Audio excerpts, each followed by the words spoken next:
सासू माँ बदल गई। कहानी उस घर की है जहाँ बहू और बेटी को एक माना जाता था, लेकिन फिर अरे शिखा बेटा, तू रसोई में क्यों घुसी रहती है? जा, रोटी मैं बना लूंगी। नहीं नहीं माँ जी, आप बैठिए, बस सारा खाना बन ही गया है। श्वेता को बोल देती हूँ, वो खाना लगा देगी सबका।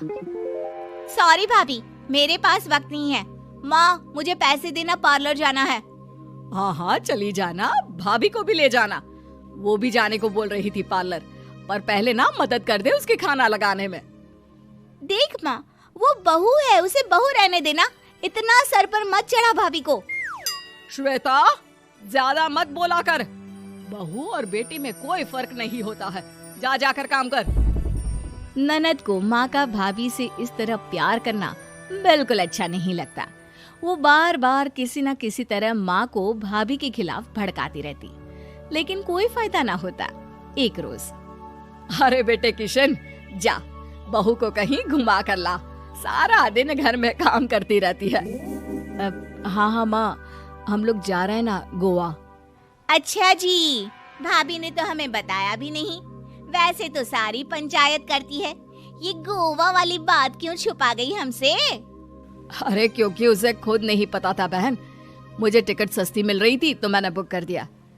हाँ शिखा, पैकिंग कर ले, संडे हम जा रहे हैं गोवा। दोपहर में शिखा पैकिंग कर रही थी कि सास आ जाती है। ये क्या बहू, साड़ियाँ? अरे गोवा जा रही है घूमने या फिर शादी में मायके हैं? माँ जी, ऐसा कुछ है ही नहीं, समझ में नहीं आ रहा क्या रखूं कपड़े में। अरे तेरी और श्वेता की साइज तो एक ही है, उसके कुछ मॉडर्न कपड़े ले ले, आकर लौटा देना। हाँ माँ जी, ये ठीक रहेगा। शिखा श्वेता के पास जाती है और उससे कपड़े मांगती है। ना जी ना, मैं अपने कपड़े ना दूं, वैसे भी फैल जाएंगे मेरे कपड़े, बहुत महंगे वाले हैं। शिखा मुंह लटकाकर कमरे में आ जाती है तो सास कहती है, चल तैयार हो जा, तुझे मैं शॉपिंग करा कर लाती हूँ गोवा की। बस फिर क्या था, सास बहू निकल जाते हैं मार्केट और एक से बढ़कर एक ड्रेस खरीद कर घर आते हैं। पहले बता देती कि नए कपड़े दिलाने वाली है भाभी को, तो मैं अपने ही दे देती ना भाभी को, मुझे दिला देती नए कपड़े। देख श्वेता, परिवार का मतलब सबके साथ रहना होता है, ना कि सिर्फ अपना सोचना। वैसे भी तुझे अच्छे संस्कार सीखने चाहिए।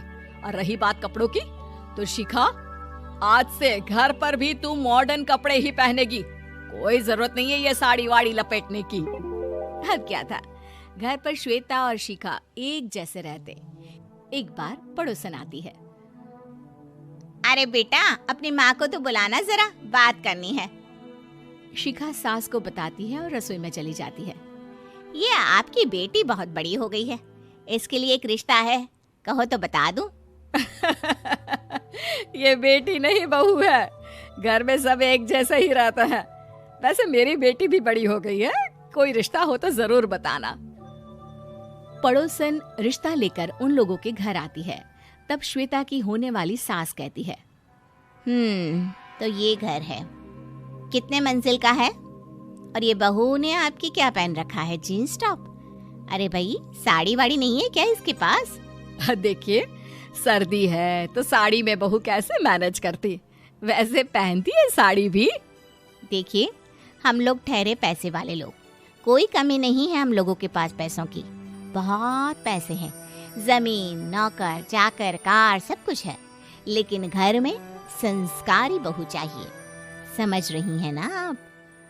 सास कुछ कहती कि श्वेता बोल पड़ती है, हाय रे, नौकर चाकर से लेकर जमीन, कार, पैसा, हाँ हाँ मुझे रिश्ता मंजूर है मुझे। अरे रुक जा श्वेता, मैं बात कर रही हूँ ना। देखिए, हम लोगों के घर इतनी आजादी नहीं मिलेगी।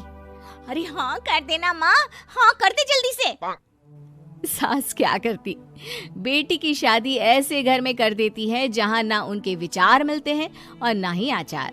शादी के बाद एक रोज फोन पर, श्वेता बेटा, एक बार घर आ जा, बहुत दिल करता है तुझे देखने का। माँ, वो घर पर बहुत काम होता है, कैसे आऊँ?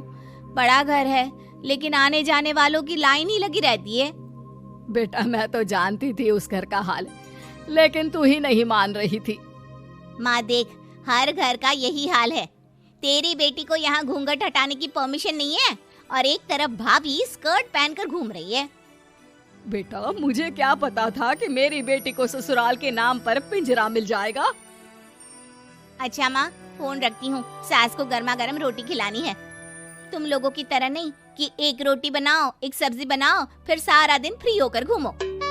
सास फोन तो रख देती है, लेकिन सोच में पड़ जाती है कि एक तरफ बेटी जिसे कोई आजादी नहीं, वहीं दूसरी तरफ बहू जिसे देखकर लगता ही नहीं कि उसकी शादी भी हुई है। अगले रोज। शिखा, अरे ओ शिखा। हाँ माँ, क्या हुआ? कुछ चाहिए आपको? मैं जिम जा रही थी। जिम के कपड़ों में बहू को देखकर सास को घूंघट में अपनी बेटी का ख्याल आता है। देख बहू, घर में बहू की तरह रहा कर। इतने टाइट कपड़े पहनकर जिम जाना पसंद नहीं मुझे। जा जाकर रोटी बना। रोटी? माँ अभी तो शाम की 6 बजे हैं, इस वक्त रोटी? अब क्या मेरे खाने पीने पर भी पहरा है? अरे जब मर्जी तब मैं अपने घर में खा भी नहीं सकती क्या? बहू को अजीब लगता है। वो समझ नहीं पाती कि जो सास कल तक इतनी सपोर्टिव थी, उन्हें अचानक से क्या हो गया। वो किचन में जाती है, गरम रोटी के साथ 2 तरह की सब्जी, रायता, सलाद सब लेकर सास के पास आती है। माँ जी, खाना। इतना सारा खाना? राक्षस समझा है क्या मुझे? रोटी मांगी थी मैंने गर्मा गर्म बस। पर माँ जी, रोटी खाती किससे आप? सब्जी तो बनानी थी ना। अरे भूख मर गई मेरी तेरी बहस से। जा जाकर काम कर, अंदर पूरी रसोई साफ कर। बहू अंदर चली जाती है। थोड़ी देर में श्वेता घर आती है। अरे शिखा जल्दी से चाय ला, पकवान बना, मेरी बेटी आई है। अरे नहीं नहीं माँ, ड्राइवर बाहर खड़ा है। मैं तो घर का कोई सामान खरीदने के बहाने यहाँ आ गई हूँ, मुझे जाना होगा। अरे बेटा, पर कितने दिनों बाद देख रही हूँ तुझे, रहने आ जाना 2-4 दिन के लिए। आ जाऊंगी माँ, जब मेरी सास मरेगी तब। मैं तो रोज मन्नत मानती हूँ कि मेरी सास मर जाए तो अच्छा है। अच्छा चल, जा रही हूँ माँ।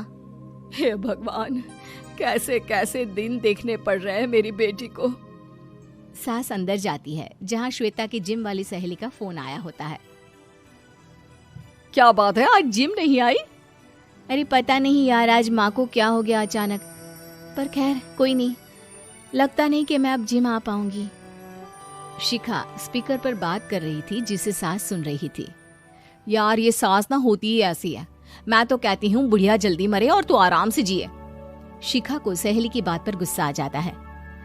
माँ के मरने की कौन सा बच्चा दुआ मांगता है मोहिनी? आगे से ऐसी बात मेरे सामने मत करना। हमारे घर की शोभा ही माँ है। क्या हुआ जो थोड़ी सख्ती दिखा रही है?